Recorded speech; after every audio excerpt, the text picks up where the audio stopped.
It's my pleasure to be here and moderate this phenomenal panel of wonderful WEMBA alums. Here tonight, the goal is for you all to get a real taste of what it's like to not only be a WEMBA student, but understand what the experiences are as a WEMBA student, especially as a Black or African American student. And so with that, we're going to share everything from, what it took to get to WEMBA, to what was the real experience like, to, the community that WEMBA brings, and also what life is like post WEMBA. And so we want you to be, courageous in asking any questions that you have, and we'll do our best to get to all the questions that populate in our chat. So please keep them coming through our panel. So with that being said, I'm going to turn it over to Nate, and then I would love for all the panelists just to give us a quick introduction. Let us know, what year you graduated, where you're located, what you're currently doing now, and any fun fact that you want to add so we can give our audience an opportunity to get to know you well. Thanks, Nate. Cool. All right. Hi, everyone. I'm Nate Jenkins. I am originally from Orlando, Florida. I was a WEMBA 39. So I finished in 2015. At the time when I joined WEMBA, or when I started WEMBA, I was working for the Obama administration in Washington, D.C. I was a White House liaison to the Department of Housing and Urban Development, and so I was in government and worked in politics for a good portion of my career, and was looking at transitioning my career into the private sector. And WEMBA created a really good opportunity for me. I think, fun fact, I actually now live in Brooklyn, and I work in the tech space. I work for a company called Sidewalk Labs, which is a part of Alphabet. Very different career than I did that I have now than when I started at Wharton. And Wharton, I will attribute to a lot of that, the ability to transition and my success in my career so far. Wonderful, Nate, and I didn't know you were at Sidewalk. That's awesome. I'm in the cloud. So with that being said, we're going to go ahead and pass it over to the dynamic duo, the John Luis family. Our child's blender is going off in the background, so we might ask to go out of turn here. Yeah, it's an automatic one. Highly recommend. No worries. So we'll go ahead and maybe allow your buzzer to run its course, and maybe we'll pop it over to Lamelle, and then we'll come back to you all. Thank you. Hi, everyone. I am Lamelle Jackson. I am a WEMBA 43, so I graduated in 2019. I live in the Philadelphia area, specifically Mount Airy. And I currently work for Accenture in their technology department, supporting some of their pharmaceutical clients. And piggybacking off of Nate, it is slightly different than what I did when I came into WEMBA. And a fun fact, I have 14 siblings. Nice. Wow. Didn't know that. That's awesome. So what was bedtime like for you all? We still make fun of my mother. So, the highest she would go is 10 o'clock, and there would be an announcement to say it's 10 o'clock, ladies. And then that meant you had to get in bed. No questions asked. That's awesome. Thanks so much, Lamelle. We're going to go ahead and go to Alana next, and then we'll probably pop it back over to our dynamic duo. Okay, great. Thank you. And my video might be a little delayed, but I can hear you well, and hopefully you can hear me as well. My name is Alana Hewitt. I am a Wharton grad 2019. It feels like it wasn't that long ago, but we've been through quite a bit since I graduated from WEMBA. At the time, I was working at Amazon, initially on the Amazon fashion team.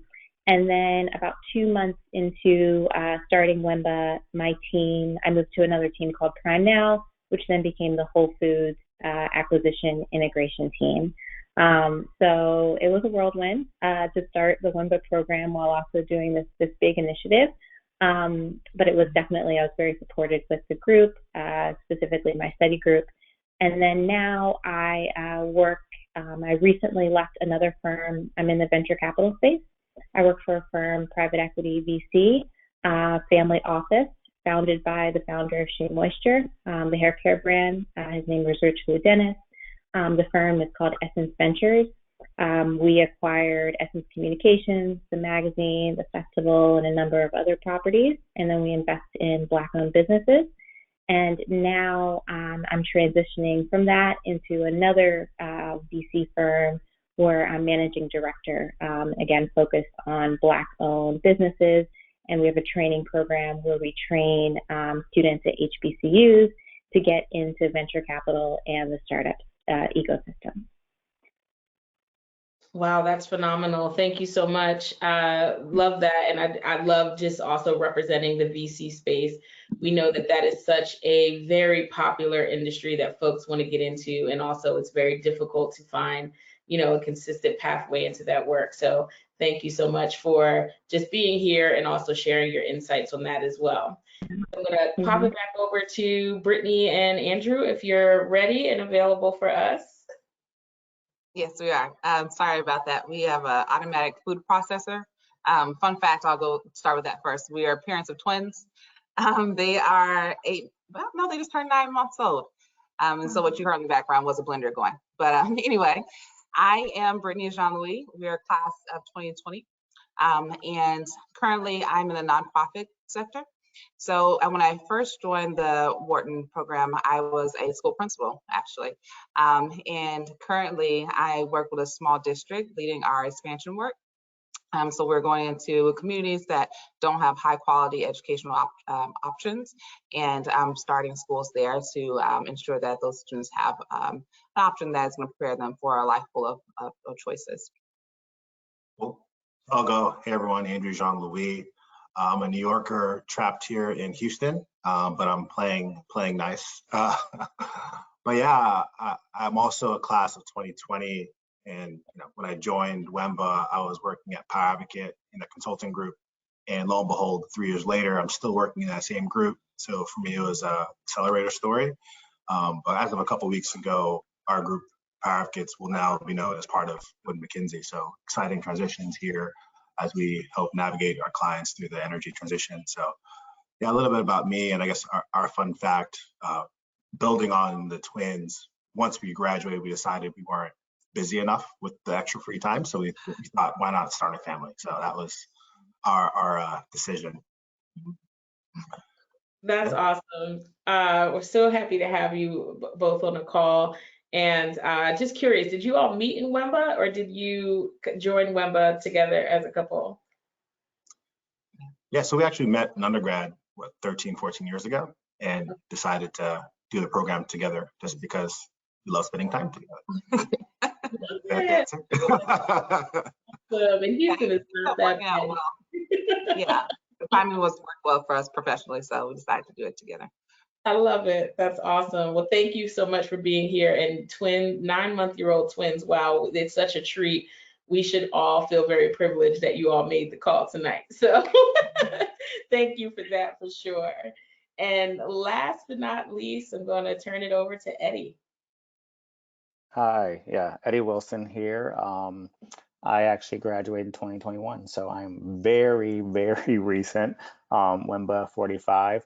When I started the program, I was actually in Seattle working for Nordstrom. Mid-program, pivoted to Amazon. 14 months later, pivoted out of Amazon, and I moved down to San Francisco about 4 weeks ago with Levi's. So kind of totally in the same sphere, but definitely was a great learning experience. And I wish I had a fun fact, but I'm not that interesting or can't think of one right now. So if something comes up, I'll bring it up later. No worries about that. We're going to hold you to telling us a fun fact before the end of the event. Before we go ahead and start with our first question, I just want to say how amazing and diverse all of your different backgrounds are. We have such a phenomenal kind of spread of, technology, mergers, acquisitions, consulting, retail, commerce, etc., education. I mean, being a high school being a principal, I'm not sure if you said high school or not, but being a principal is amazing and super important. Just the dedication to Black-owned businesses and everything that you all are doing is great. And I think the folks who are tuning in tonight are in for a treat. There probably shouldn't be a question that goes unanswered with just the representation we have on this panel. And so with that being said, we understand that making the decision to pursue an MBA is such a big decision to make. We would love to hear from a few of you why you chose to get an MBA, and more importantly, why did you feel like Wharton was the best fit for you? And so I'm just going to throw that question out there, and anyone can come off the mute and share their responses. Yeah, I don't mind starting off. I guess in the consulting space, there's almost an expectation to have an MBA to advance your career. And as I look at the folks that I admire in the consulting space who are doing the things I want to do in the 5-10 years from now, from partner beyond, they all, for the most part, have their MBAs from different schools, all who have different opinions on how that value translated to opportunities. But I just, from a career ladder perspective, it just made sense for me to go after that. But in terms of timing, I didn't do the traditional full-time because I kept getting new interesting opportunities in the consulting area.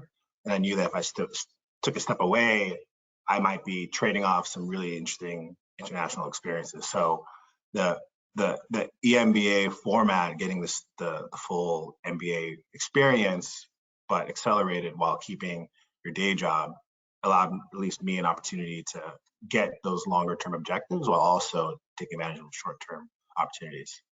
So I guess it sounds opportunistic, but it just made sense for me in the consulting space. Absolutely.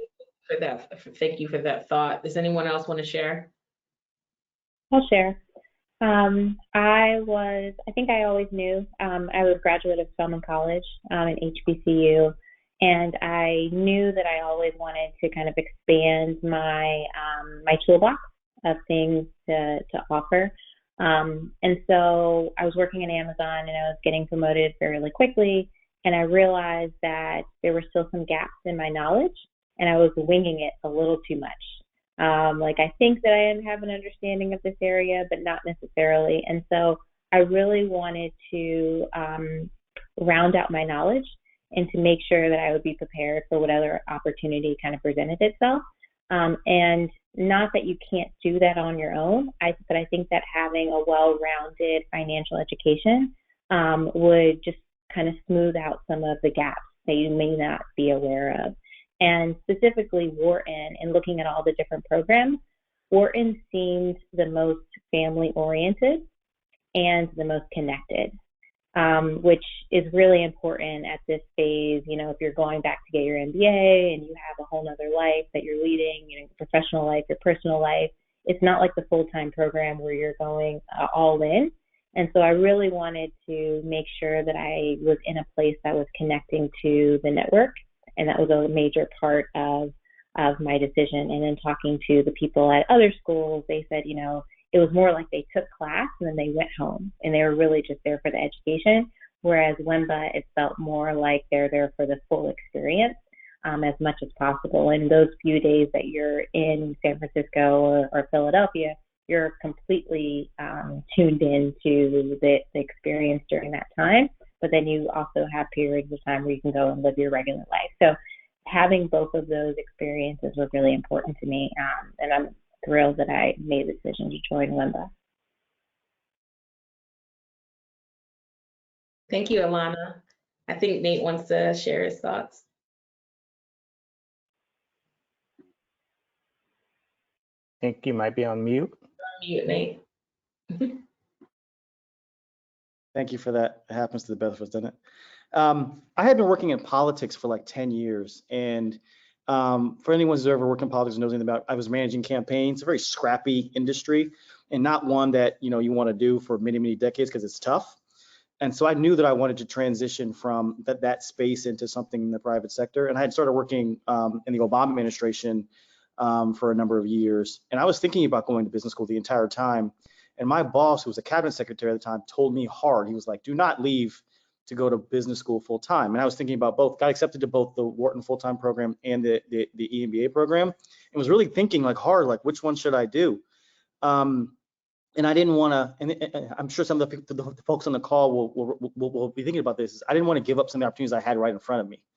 And Wharton, the EMBA program, unlike a lot of the other ones, presented an opportunity to have a first-rate education with amazing classmates that come from many different industries and really all over the country, without having to give up my current set of career, like job opportunities. And so for me, I felt like I was choosing the type of education that I wanted at a prestigious school that I wanted to go to that would be good for many decades. I was joining a community of business school graduates that, like, you know, are all over the world. I think Wharton has the largest business school in the world, literally. And so I was getting everything that I wanted and still able to maintain my career. And so for me, it was the right decision because I had a set of opportunities that were like very unique, that I wanted to continue to maintain. And I was able to get that by going to Wharton for the MBA program. And so for those folks thinking about whether you have to sacrifice anything, you don't have to sacrifice a lot when you're going to Wharton for the executive program. That's how it was part of my thought process when I was deciding. That's awesome, Nate. Thank you so much for sharing. And I know a few of you had mentioned in your introductions if not a full kind of career shift, but also just a kind of change in job kind of during the course of your MBA or slightly after. We would love to kind of hear a little bit about how the MBA impacted, right, your career during the program, if not post-graduation, right? With that, and kind of compare to the full-time program, which is a disruption, so to speak, in your full-time work to fully immerse in a program versus WEMBA, which you're working simultaneously while being in the program. We would love to know a little bit, if you feel like you can share a little bit more of what you already said about how the MBA directly impacted your career options or even your career choices. So love to hear from a few folks on that. Yeah, I can jump in. As I mentioned, I actually came in and was working at Nordstrom and pivoted to Amazon midstream. And I think one of the big things was, right, it was a huge confidence boost, right? You're kind of in the room, especially being in San Francisco where everyone seems to be in tech. May have kind of like tripped me up being like, I got to go to tech. But with everyone being in tech, really knowing that you could hold your own in the space and the extra kind of tools that you added to your toolbox, be it for me, kind of the strategic management courses, which I took quite a bit of, and then getting some of the marketing frameworks. I had always been kind of in a marketing role from product, but learning those frameworks, which again, you can Google them, you can probably learn them on your own as you're working full time. Over the course of a decade, I hadn't done that. And so going to school was something that was very helpful in that. So I would say also the career services, right? As we are working at the same time, it requires that your employer sign off on you attending, right? But you also get services in terms of just positioning yourself if you want to work through prep for the interview, right? And so all that was very helpful as you're going into kind of a rigorous interview process with Amazon. And so I think it just kind of opened up more avenues. Of course, there were the connections as well. I actually reached out to friends that I had before, but I also knew people from the program that worked there who I was able to talk to, get some advice. And so I think it was kind of helpful as a catalyst. And then there's kind of the soft programs, and I can't remember the name of it, but right, where you're kind of learning about yourself, what really your goals or values. And so I went to Amazon where I was kind of like, this is where I have to go. Tech is where it's happening. I need to pivot, right? To then also using some of the softer side and the extracurriculars to learn, like, what do I truly value at my career, right? Do I want work-life balance and not being tethered to a company 24/7, 365? And so having my peers to bounce that off of during the program as well, who were going through similar things, empathetic listeners, I think that was very helpful. So it basically helped with kind of 2 shifts in the course of 2 years. Yeah, I can build on what Eddie just shared there. I think I don't want to be redundant and repeat anything, but something that really stuck out to me is that being a person of color, having the Wharton on your resume can be a great booster for just getting in the door in ways that maybe people who are for people of color can kind of enter into. And so I think that it can be a confidence boost for ourselves, but also it can be a confidence booster for other people. In that, you have Wharton degree, you have taken very rigorous courses, you've persevered through a very challenging program. And so now I trust you to do some of this really challenging work that maybe I wouldn't have if you didn't have Wharton in your resume. So that's something else that I think is important to name, especially in this space when we're talking about people who might be listening, who are people of color. Mm-hmm. I think for me, so I started WIMBA working at Aetna, and Aetna got bought by CVS Health. And I was always working in their technology space, and the span of my career at Aetna was about 21 years and some change.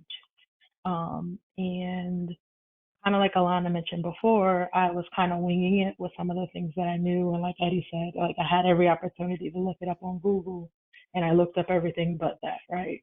And so having the Wharton degree helped to open up many doors once I decided that I wanted to leave Aetna. I was able to get a referral from the wife of a WIMBA to get into Accenture. And then when I got to Accenture, it was like, kind of like what Brittany was alluding to. There was a moment where I was interviewing with someone, and then they must have read down my resume and saw Wharton, and like the conversation changed immediately. It gave a sort of validation that wasn't there prior. And I could just tell from the way she was speaking to me prior to that. And I'm like, oh, you got to the bottom of the resume, and now it's, oh, you're so great. And it's like, same me who started this conversation. And so I think the other thing that was helpful for me in making the transition to work now for Accenture, working with their pharmaceutical clients, were actually my WIMBA classmates. So I had some classmates who were already working at Accenture who spoke to me about their experiences there. But then I also had classmates who worked in pharmaceuticals, and hearing about that industry and recognizing that that industry is going to be transforming as far as technology goes and the things that they're able to do, it became an opportunity that I was interested in. And so Wharton absolutely was influential in me, making the transition from CVS to Accenture. That's awesome, Lamelle. And I think, Alana, did you want to share your thoughts on this question as well? Just quickly, the things I wanted to add. I get questioned a lot less. I get paid. I think that my price tag has gone up substantially. And I will also say that I was at first a little, insecure, that I thought people would question that maybe the rigor wasn't the same as the full-time program. And I found it's the exact opposite, that when people find out that I went to Wharton while also working, immediately their respect level and their belief in what you can do is, it goes up like a whole nother level. So I think I was pleasantly surprised that whenever I tell someone I went to Wharton and I was working, it's just now they think that you can do the impossible, and that you're capable of so much more. So I think that was a really pleasant surprise for me as well. Sure. Can I add something to that too? Yeah, of course. I agree with everything everybody said. I share all those experiences. I switched jobs during WIMBA. Didn't see that coming, but I did. And a part of that was because of the work that I was doing, and the people I was working with were like, oh, you should come and do this other thing as a result of being in business school. I switched jobs right after WIMBA. And I came into the program thinking that I was going to use it for career switching, and it helped me do that. I had classmates who did not come to WIMBA thinking that they were going to switch careers, but they did because they realized they were capable of more than what they were thinking. They were exposed to classmates who were doing more interesting things that they were also interested in. And WIMBA also gives you opportunities that you don't know are in front of you. And so it's fine to come in with a game plan. And if you get a better game plan when you're in school, you'll take advantage of it. And so I think that the school has an opportunity to do that. I think WIMBA is uniquely equipped to expose you and create more opportunities for you. I will also say, similar to what you were saying, Alana, my CEO still to this day talks about how when he met me, he was impressed that I had gone to WIMBA years before. It was like, oh, you were in business school while you were working in that very hard job. Very impressed. And it's like, you must be able to do a lot of things. and you have to live up to that when you get the job. But absolutely, people will see WIMBA as a validation of, intellect, time management, like how productive can you be? And I think that, I think all of us can share stories about how that's been helpful in our own confidence and the people that we have worked with and worked for. For sure. You all are really sharing some amazing gems with our audience tonight. I just want a moment to kind of just point out some things and further highlight them. First and foremost, when I think about the WIMBA program, it is the same kind of credits, expectations, curriculum, and rigor of the full-time program. So the fact it's just a slightly different structure. And the fact that you're doing that while holding down, this is the program for executives, right? You all are mid to senior level management coming into the program. So you're managing teams, high profile projects, all the things, and also managing, the curriculum of a world-class MBA program is remarkable and phenomenal. Some of the things that you all shared that I thought is just, important to further highlight is the credibility that you feel, especially, in the spirit of the title of this panel, what's it like to be, a Black student in WIMBA, right? And knowing a real barrier that many of us face is the kind of credibility and the validation of our skill set and our intellect, right? And having to overcome those barriers and understanding that, and not only an MBA, but an MBA from a place like Wharton can, not fully eliminate, but perhaps lessen, right, those barriers that we face, and just building our credibility and coming to, the table with our skill set versus those implicit associations that people have with folks that share our identity. So that's super important. Lamelle, you mentioned getting either referral or a reference from the wife of a classmate, which is a great segue to my next question that I have for you all as it relates to what surprised you about the program or your classmates. And if you could speak a little bit about your experience in the community. I thought that was just like a wonderful little nugget. I'm not sure if folks missed it, but I'm like, wow, like what a kind of relationship you must have had, to have that, happen to you, which the result was a new opportunity. So can you talk a little bit about that more, just to give us more color around that experience? And I would love to hear from some other folks about your experience with building relationships in the program. Sure. So the husband, it's my people now. His birthday's tomorrow. It's going to be a big celebration. It's a thing.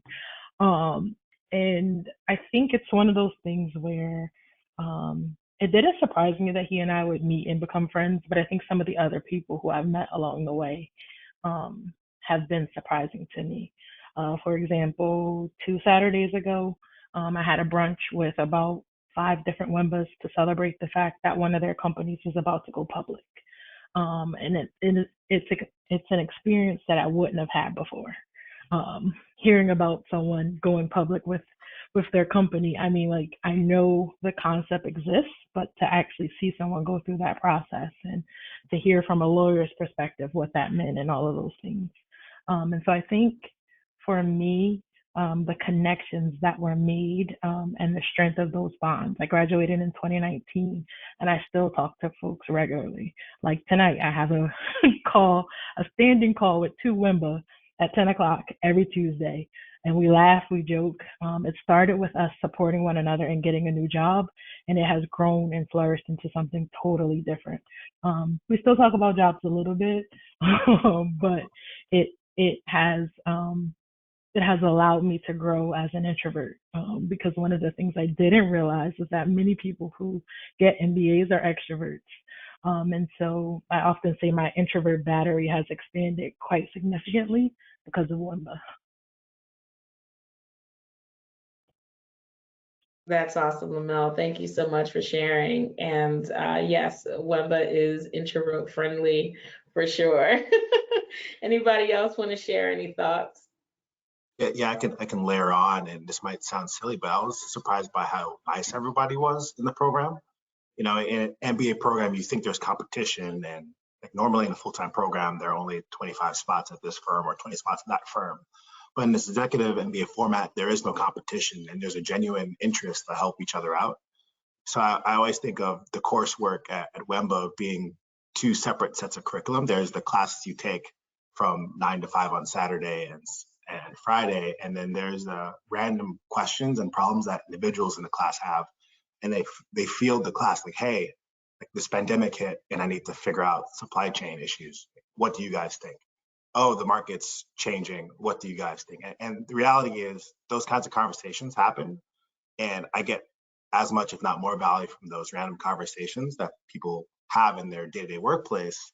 And because the environment is so collaborative and friendly, people actually want to help, not just overcome those near-term challenges, but think about mid to long-term career development opportunities.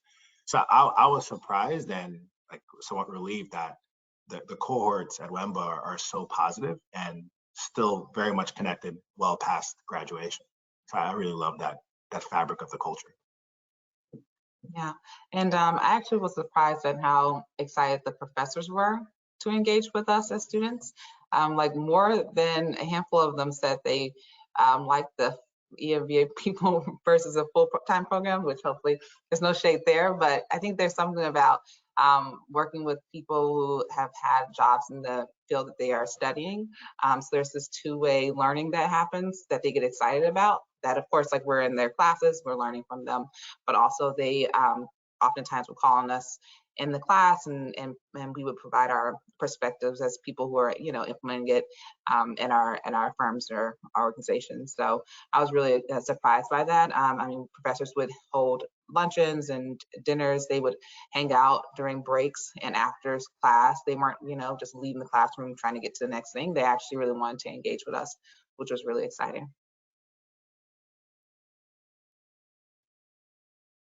That's awesome. Thank you so much for sharing. And I'm hearing, just to kind of quickly recap, you know, lifelong friendships, like amazing caliber of classmates, where the learning, you know, not only just happens in the classroom, but just the knowledge share and the experience share across folks in the program is great. Just the classroom experience and learning from the faculty, from their wisdom and their lived experience as well is super great. And just kind of what's surprising. And then I love what you said, Andrew, around people were just nice, right? It totally kind of broke down this misconception that folks have about MBA programs, or maybe it's just Wharton, right? Where you come to a place and you expect sharp elbows, and what you get is like big warm hugs and smiles and all the things. And so I'm super happy that that is true to your experience. Does anyone else want to talk a little bit about the experience they have with their classmates before I move on to the next question? You don't have to answer, but I just wanted to provide more space in case anyone wanted to share. And before you do share, I just want to encourage our audience to please post your questions in our chat, because we will open it up to those and we'll want to make sure we get to them. So just a reminder to put them in the chat. Yeah, I would say for me, right, it became an extended family. We suffered a loss of my dad this year with COVID and everything, right? And so for me, it was the outpouring from my classmates, and we set up a scholarship. Some of them donated from that perspective. And so although we were kind of, my program was a little bit weird, right? Because we had COVID. So I did a lot of distance learning as well, or in some asynchronous. But the relationships that you've been cultivated over the first, 6 months to a year that we actually were able to experience in person was huge. And then on a lighter note, the other thing that actually is really good is there's a lot of opportunities for like angel investing, right? I don't know about your network. My network that I had before going to Wharton didn't have a ton of those opportunities, and so you have people starting new companies, looking for people to invest, and the ability to get in on the ground floor and kind of roll the dice is also a nice added bonus as well. But all in all, it was the caliber of people. And for me, when I was at kind of my darkest moment, them all showing up and showing a level of care that really made it more like family. Thank you for sharing, Eddie. I just want to say I'm really sorry to hear about the loss of your father, and just kind of send in some really warm hugs and positive vibes as much as I can through this webinar. Wow, so you went to Wemba during COVID. It's wonderful to also hear the kind of sense of belonging and support and community that still was able to flourish, right, despite the kind of circumstances of attending virtually. I'm curious to know if there's anything else you want to share about your COVID Wemba experience that you think would be helpful for the audience to learn a little bit more about the program before we move on to the next question. Yeah, I think, people came to this program because they wanted that in-person experience, right? And the ability to build those relationships. So I think we had a lot of people who were keen on maintaining that the best that we can with following COVID protocols, right? So people still got together in small pods. So whether that be by your city, so if you were in LA or if you were in Seattle, where they can, and getting tested and following the protocols as best as possible. So they were still yearning for that connection, and we even set up kind of coffee chats, but where you'd be randomly paired. And so I actually got to have probably more experiences also with students on the East Coast, because you typically don't cross-pollinate that much, just kind of the big weeks, the week when you first start, and then marketing week. And so that actually gave me an opportunity to talk and build relationships with people on the East Coast. And we actually got to be in some East Coast classes. That's probably going away, and you maybe don't want me to talk about that, but we were able to remotely attend some of the East Coast classes. So it actually opened up more classes. That allowed us to get, like, I did a double major per se, right, in strategic management and also marketing. So while it was something that, when we first heard about it, we were like really bummed out from that perspective, it actually created a lot of opportunities, and people really leaned into that. And then we actually created some kind of future programs where we still may able to be participate with some of the travel, et cetera, a little bit different, of course, because we won't be graded, so it kind of limits the amount of books we probably would read in preparation for that. But I think people really leaned in, and it actually opened up a bunch of opportunities that we probably couldn't have even considered. And then I would say for me, with the transition, with having to go home due to my familial situation, it was actually nice that sometimes you could have an asynchronous class, right, where I could watch it. Everything got recorded, so I actually could like replay things when I'm trying to learn it. So things that seemed like a detriment at first actually became a bit helpful in the end.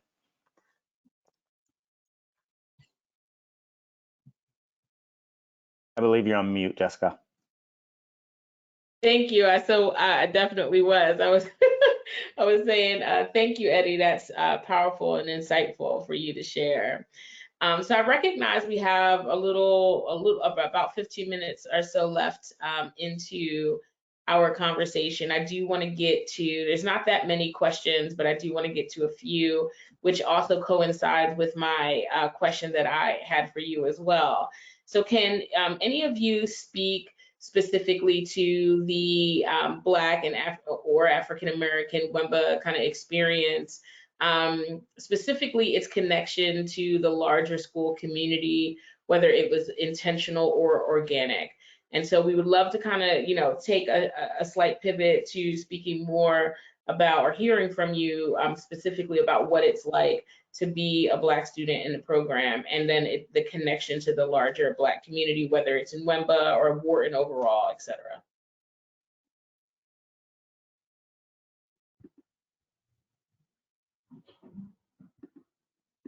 I guess I'll go first. So you said experience at Wemba and then the larger community, right? That's the question. All right. So experience at Wemba as a Black woman, it was definitely interesting. It was definitely very clear that there weren't a lot of people who look like me in the program. There were definitely moments where I kind of clung to the community more than other times. But we also encouraged one another along the way to expand and to grow. So we had, I would say it was probably like 5 or 6 of us on the East Coast. And then Alana, I think it was like 3 on the West Coast. And so didn't really communicate as much with the West Coast folks. I did take classes in San Francisco for about 6 months, so that helped a little bit. As far as the Wharton community at large, I did attend a few of the events that were thrown by like the clubs, but as far as like student life goes, it was just a different, I think it was an age difference, so I didn't, participate in everything, but there were some events, like I think it's the Whitney Gala, I can't remember the name of it, but I attended that a few times. What was it, Jessica? Whitney M. Young? Yes, yes. So the Whitney M. Young Gala, which is pivotal for the school because I believe he was one of the first, if not the first, African American professor at the school. And so they do a huge gala for him. I think it was in December that year, and I think it's actually in January this year. So I still get the communications. I knew a few of the full timers, but it wasn't, the bonds there weren't as significant as the WIMBAs.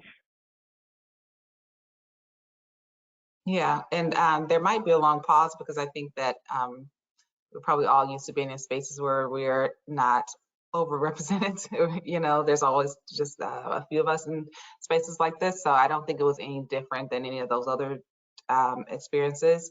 If you went to an undergrad or another program where, it wasn't HBCU, you probably have similar experiences where you are one of the few people in the class who are people of color. I didn't experience anything overt, like overt racism or anything negative in that regard. But at the same time, there wasn't anything, strategic on the administration to do anything for people of color in the program, but we did do some things on our own. We had like, group me chat. And so we would, just share different things or meet up to just have community and to just come together and, talk about things that are affecting us and our experiences there. But yeah, I don't think it was anything, it's probably about what you would expect. It wasn't anything above or below what you would expect in this sort of environment. For sure. Yeah. Thank you for that insight, Brittany. Yeah, Alana. And to add to that, I think I think when you come into this program, everyone is doing this to better themselves. And so most people come with a certain level of vulnerability and are a little bit more open in this space than they probably are in their professional work environment. And so I found that there were a number of people who came and told me that this was the first time they'd had an extended conversation with a Black person. And so they asked me probably more questions about my experience, and especially the international students that probably had not encountered as many African Americans or Africans.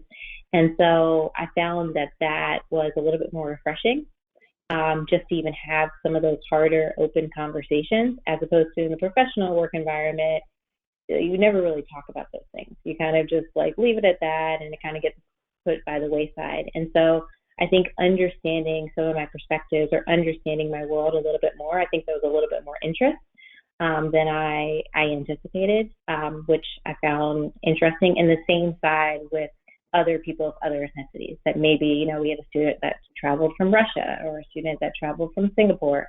And so I hadn't had a lot of experiences with those people as well. And so bringing their culture and being a little bit more open was nice and refreshing for me.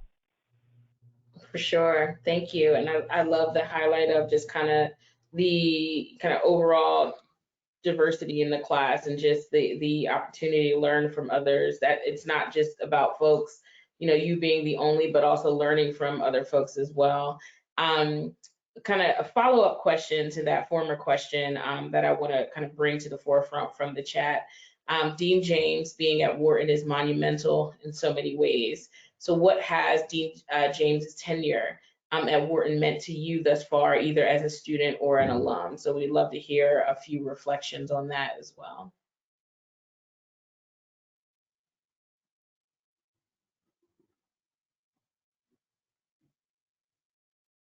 I mean, I guess I can jump in. I actually was there when she got appointed to that role. Again, because of the circumstances, we were remote at that time. So she came and spoke to us. But I think, it again just speaks volumes, to kind of the transformation and kind of where Wharton wants to lead on diversity. You've kind of seen that from a mission standpoint for the full time, right, where women are now more represented in the class than men.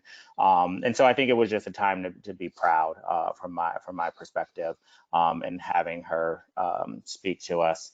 I think, and it actually sent a message to the broader community. And so we were proud. There were only 2 of us in San Francisco, so it wasn't like we had a big cohort to get together and like cheer and rally from that perspective. But it was definitely something to be proud of. I would also say that of course, I was very proud and very excited.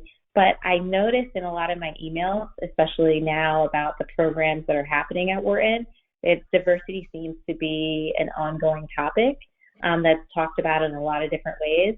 And I didn't necessarily see that before. So just for it to be part of the conversation and it's being addressed in a variety of settings and from a variety of different points of view, I found that to be, I think that that's part of her impact, and I'm happy to see that. For sure. Thank you. So we have one more question kind of on this particular topic of identity, and then we'll go ahead and pivot to our last topic, which is, the application process, the ROI, et cetera. So as we start to see DEI integrated in more corporate spaces, how would you say that Wharton has talked about incorporating this into your experience from a curriculum perspective? So I know, Alana, you just shared that, at least some of the communications that are coming out seem to center more DEI. However, when you were there kind of memories or experiences that any of you can talk to that show that this kind of showed up in the curriculum in some respect? Yeah, I can start and probably be really brief in my response, because as I think back to a lot of the courses I took on leadership, one of the fundamental pillars around leadership that many professors talked about were about diversity of thought and diversity of teams, and thinking about having multiple different backgrounds, perspective, ages, et cetera, be part of teams to extract the most value. So I think there's a really good focus on making sure you're incorporating folks from different walks of life when thinking about putting teams together and recruiting, which really resonated and I think showed up in a lot of the leadership coursework. Sure.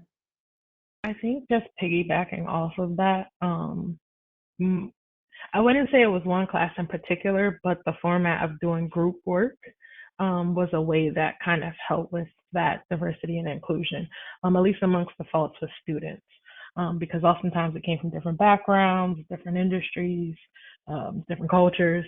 And so there was a period of time where I struggled with groups because, kind of like in the corporate world, sometimes you're not heard or discredited for whatever reasons.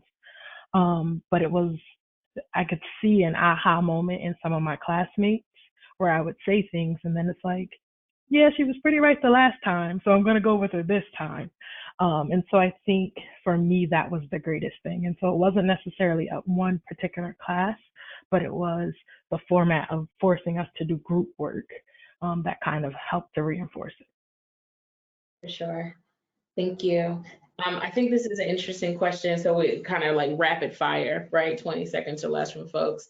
What is a widely shared belief about the Wharton MBA experience that you would either like to quickly debunk or double down on? So maybe we can kind of like pop through and kind of just share your quick thoughts, because I do want to kind of get to the application process question as well. Yeah, I guess I would double down on the value of the Wharton brand. I've seen it manifest over and over again where the brand itself has delivered opportunities. So yeah, that's a reputation that I think is very much true. I would say the network. I would build on that. The network is huge. I have young people reaching out to me all the time for advice about career stuff. If I've done something on my resume that they're interested in doing, and I talk to them because people talk to me when I wanted to ask questions like that. There's also, I work with people who went to Wharton and they find out that I went to Wharton. It's like an instant connection. So there's a huge benefit to that maybe other schools, a few other schools can try to claim, but Wharton has got it better than almost everybody. And that's very, very valuable. Awesome. Anybody else want to share before we move on to the next question? It's worth the money. Honestly, I think I was a little hesitant to be.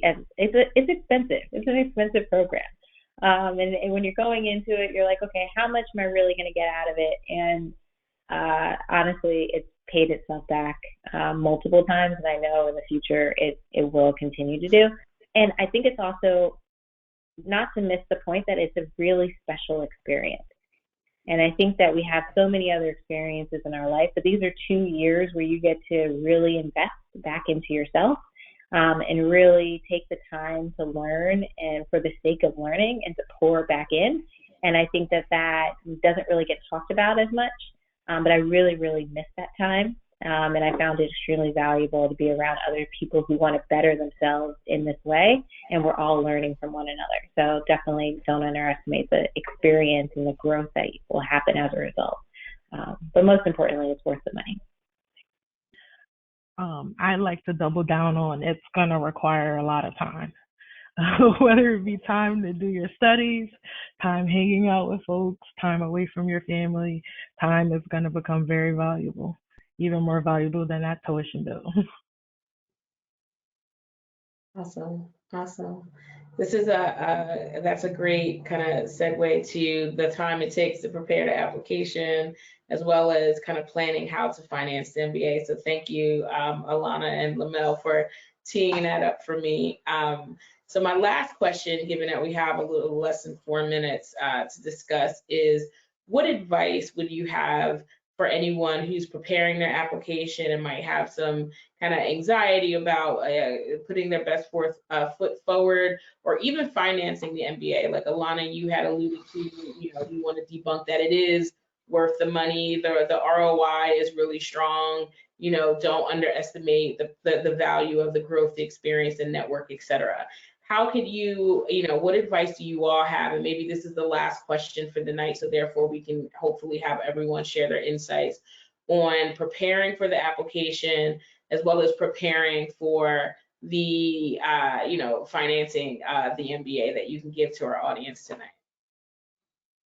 Yeah, I would say the biggest one for me was really take the time to prep your application, right? I had the initial target of round 1, as much as they articulate that it doesn't matter that it's round 1 or round 2. I had that old undergraduate feeling of like, I got to get it done round 1. Round 1 came around, I was not ready at all. And so I actually kind of took a step back. It gave me some time to continue to work with the tutor on my GMAT. It allowed me to rework my essays. I think I went over them about 10 times. And so you really do, if you're ready, of course, apply for round 1, but take the time to get it right. And if you need help, reach out to the admissions team. I had a separate tutor, but they gave me a recommendation for someone that was significantly cheaper, right? And so make sure you have those conversations early and more consistently, because they do have some tools and some recommendations that can support you through this process. And I will say it's probably a bit more, it's not what you would have seen probably for undergraduate, where they have all these people. They're really invested in making sure that the right person is applying, and they'll be honest with you if they feel like you need a little bit more time, et cetera, but that the right person is applying and kind of what you need to elevate your portfolio and your application. So take the time, but don't be afraid to reach out and have the conversations about your application and any concerns you may have. That's awesome. Thank you, Eddie. Anyone else? Yeah, I could pop in quickly. I think the generic advice is to know your why as to why the MBA at that time. But to take it one step further, you get a lot of value by taking that journey to figure out your why, by making it a group effort. Have conversations with people that care about you, whether they be your mentors, your managers, or your family, and make that journey be a collaborative one. And I think by making it a group conversation, you start to learn a little bit more about what your why really is, what's important to you. Sure. Great advice. Can I say one thing that's a little different than the application process, but when you get there, I would encourage when you get there, you have amazing classmates, and I would say the class above you and the class below you become resources for you. So when you think about community, whether it's more Black students or even others, like try to get to know the people ahead of you and below you, because it just expands the number of people you work with. Also get to know the professors. you have world-class professors who want to invest in students, and like they will if you ask them to. I almost went into business with one professor. Like I didn't see that coming when I came into the program, but people, they will engage with you. And so when you're thinking about, the reason why I bring this up is because when you think about your application of the why business school, you should explore that hard when you get to school to see if it still stands. And if you pivot because you think something, because you're exposed to something different, do that too. And there's lots of people who can help you with that. Your classmates, your professors who will engage with you on a level that you won't fully appreciate until you get there. Sure, that's powerful. Thank you, Nate. Anyone else? Maybe Brittany or Lamelle, you have anything to share? Alana, perhaps?